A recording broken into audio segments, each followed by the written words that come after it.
everyone. I'm Dani, and welcome to our podcast. Today, Great.com talks with Reza Marvasti, the CEO and founder of The Power of Play. If you don't know them yet, The Power of Play builds sustainable playgrounds for children in need of a space to play all around the globe. And remember, if you're new here to this podcast, press subscribe on YouTube or in your podcast app. Hi, Reza. Welcome to Great Talks. Hi, Dani. It's great to be here. No, thank you for being here and accepting our invitation. And I'm very, very curious to know how this story began. I feel like it has something to do with your own story because no one comes with such a great idea out of nowhere. So if you could tell us a bit, that would be nice.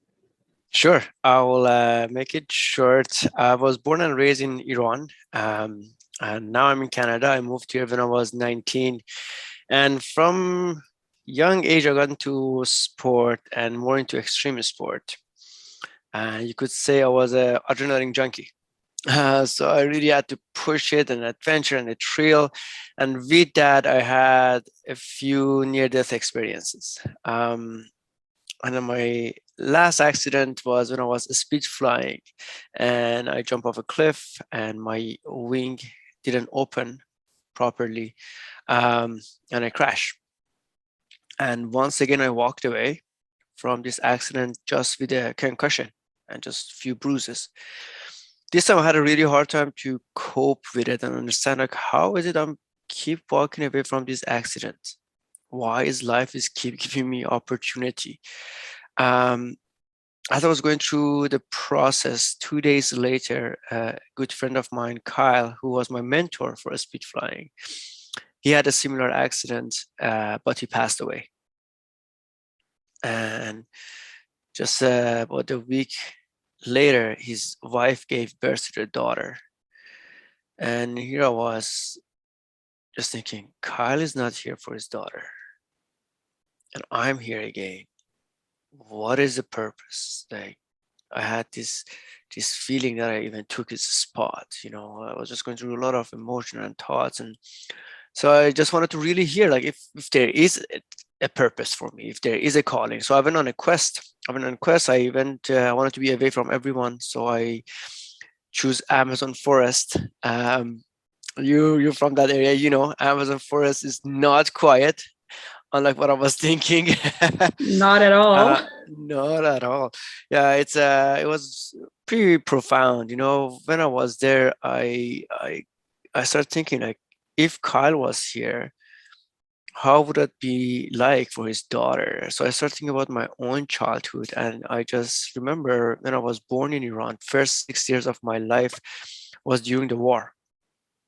And I remember the plane would come into our city and start bombing. We used to go and hide in bunkers with relatives, with aunts and cousins and uncles. And there was this darkness and fear. And anytime we would go to bunker to hide, me and my cousin used to play. We would play hide and seek or some other games. And that was our escape.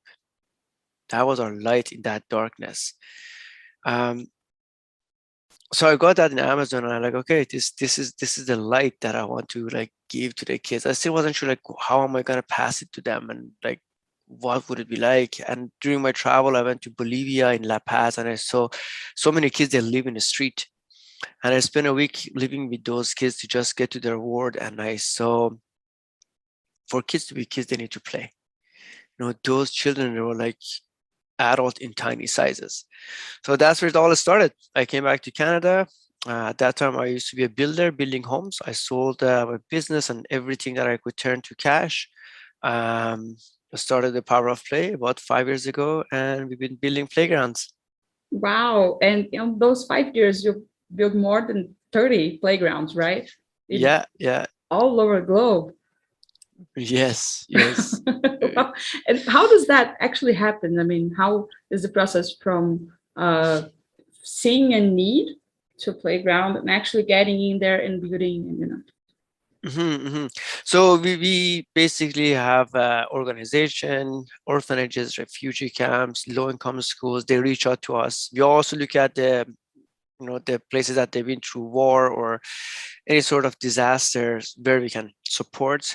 And then we look at the number of children. We want to make a larger impact. So we should look for places that there is 400 or 500 kids in the area or more. And then we go to the area, we talk to the community, why we are here, and how can we serve them. We want to involve in all of our project or community collaboration. So we get the community, we get the parents, teachers to help and volunteer. So they will be part of this impact, as kids are transformed, which they will on the literally first week of a playground. They know that's something they've done for their own kids. So they feel empowered. And we involve the kids too from the beginning. So every playground we build is different, and each one is designed by the local kids. So we ask them, how do you like to play? And they start to draw, and based on their drawing, we design the playground. And that's also based on what's available in the area, because our playgrounds are all sustainable.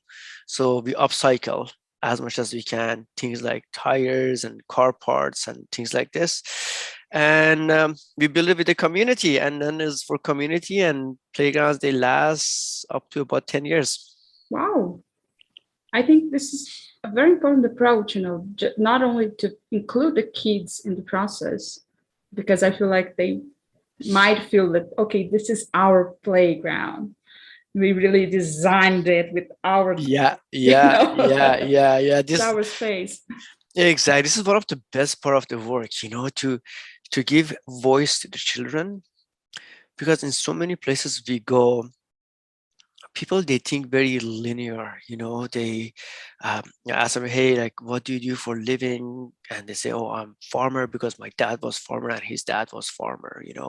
But everybody's so unique, and going there, giving the opportunity to these kids to tap into their creativity and imagination and start drawing, and now their idea has become a reality. It just gives them so much power. Like, as you said, just these kids, they walk proud around the playground and tell other kids, oh, I made this, I designed this is how you're going to play with it. It's so beautiful to give the children a voice.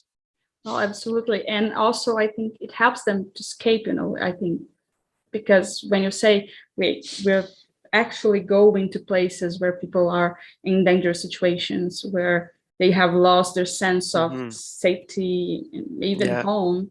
And we were chatting before, like, I don't remember exactly the place you mentioned, but the kids were actually afraid of being kidnapped, right? And when you build something with them, I get this feeling that, okay, you are building something that is yours, and just allowing you to escape this, and do not be afraid, just chill and be the best you are here playing. Exactly. Yeah, totally. As you just said, a big part of play is trauma relief. That's how children, they deal with trauma. Us adults, we need to go to therapy and this and that.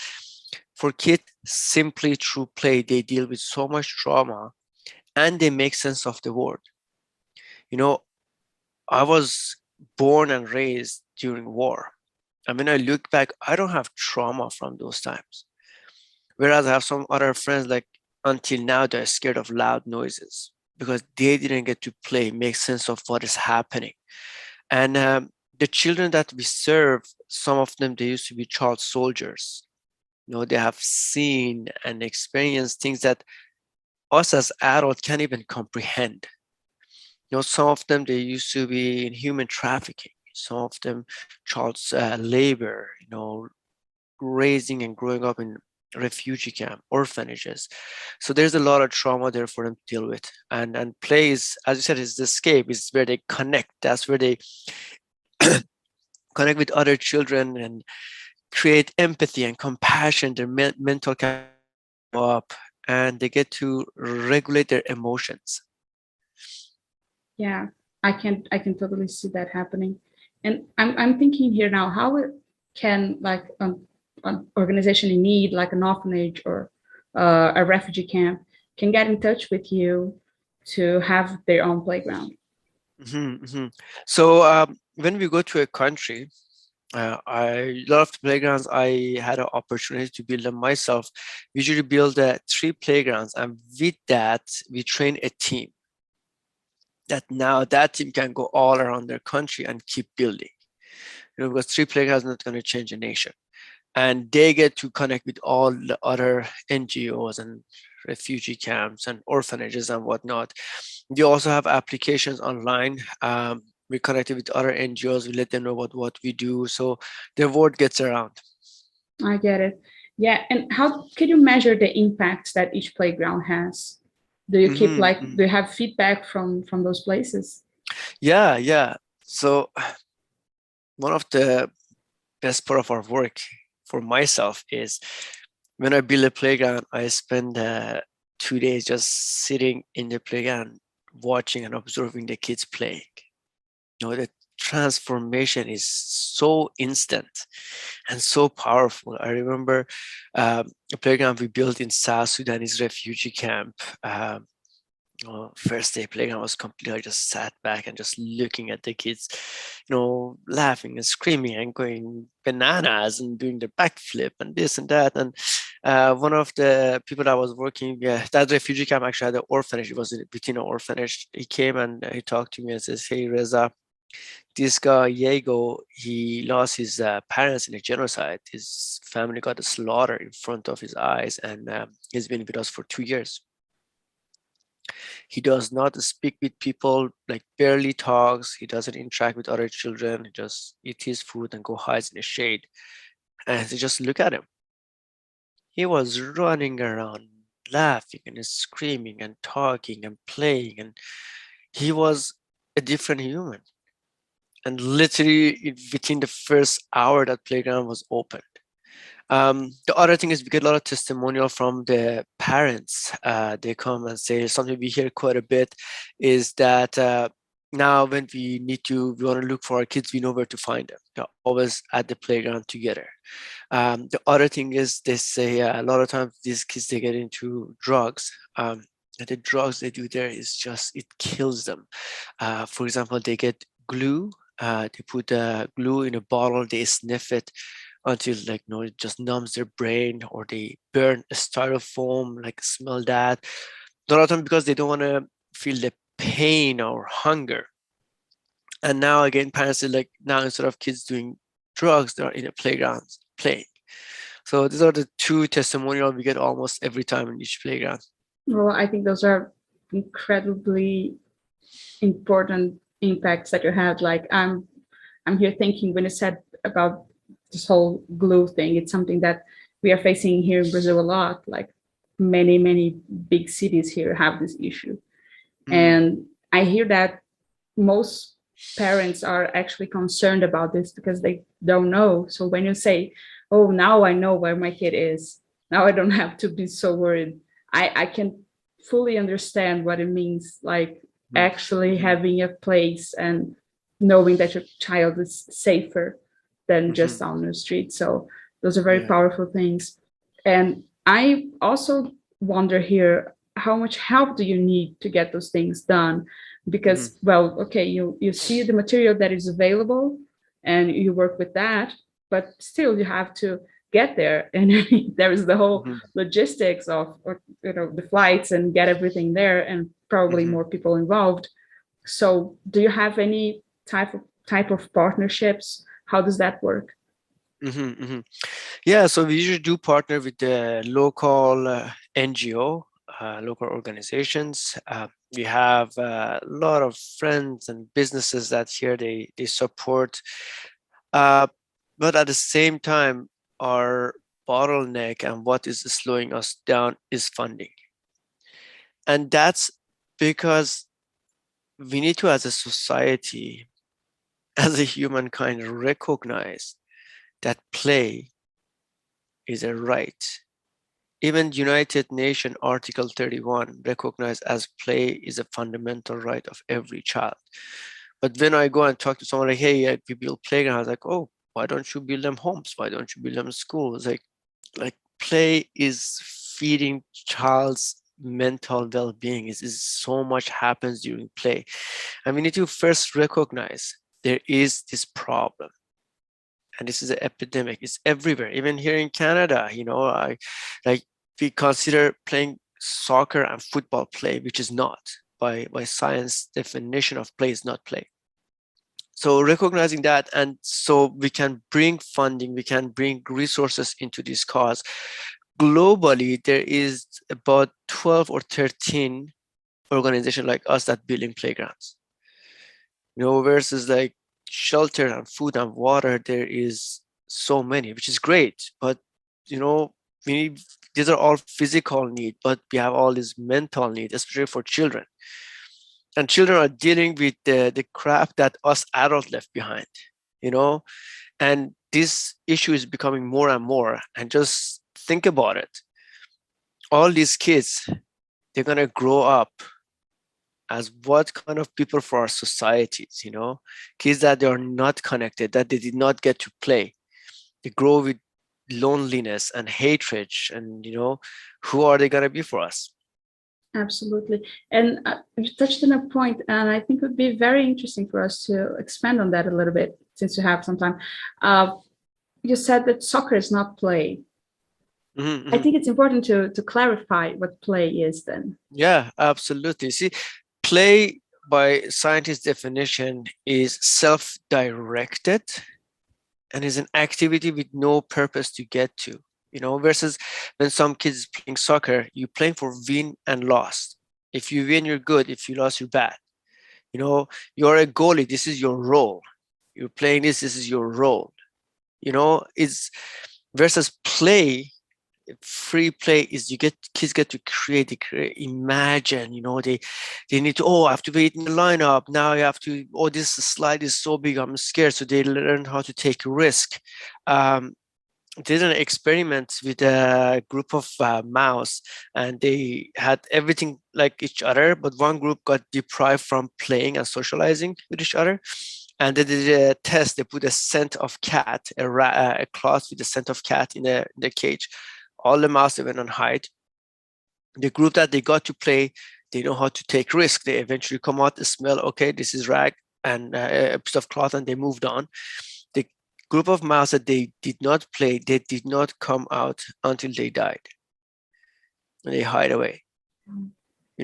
That's why when we don't get to play, we lash at our peer, we get angry. And they even done research on murders, convicted murders, and they saw even them, they've been deprived from play, so they don't have compassion for others. Wow, this is actually mind-blowing. And I had some knowledge of it, but still, it's so interesting to think about it. And unfortunately, moving to the end of our interview today, I always end like this, but I feel like this is vital for everyone that I interview, is how can people get involved and help your work? Thank you for that. I think just follow us, spread the word, play is important. Like all of us, we felt it now during the pandemic. What we feel in our mental well-being is not fully there is because we didn't go out, we didn't get to play, we didn't connect. So we all got a glimpse of it. So let's raise awareness. It would be great if you guys follow us and support us to move forward with what we do, so we can bring play to every child around the world. Oh, that would be awesome. And listeners, please do follow them and help out, guys. You can check more information at their website. You're going to see that in our article, but I can tell you right now that is thepowerofplay.ca. You can get more information there. You can actually know how to get involved. Maybe you can actually volunteer with some of their work. So check it out. And thank you so much, Reza, for joining us, talking and teaching us so much today. Thank you so much for the opportunity, Danny. It was a pleasure. No, our pleasure, actually. And thank everyone for listening. Thank you for being here with me one more time. And remember to like if you enjoyed this episode and subscribe to our podcast, because that shows the algorithm that this is an important conversation and more people can learn about the importance of the power of play. See you at the next episode. Bye.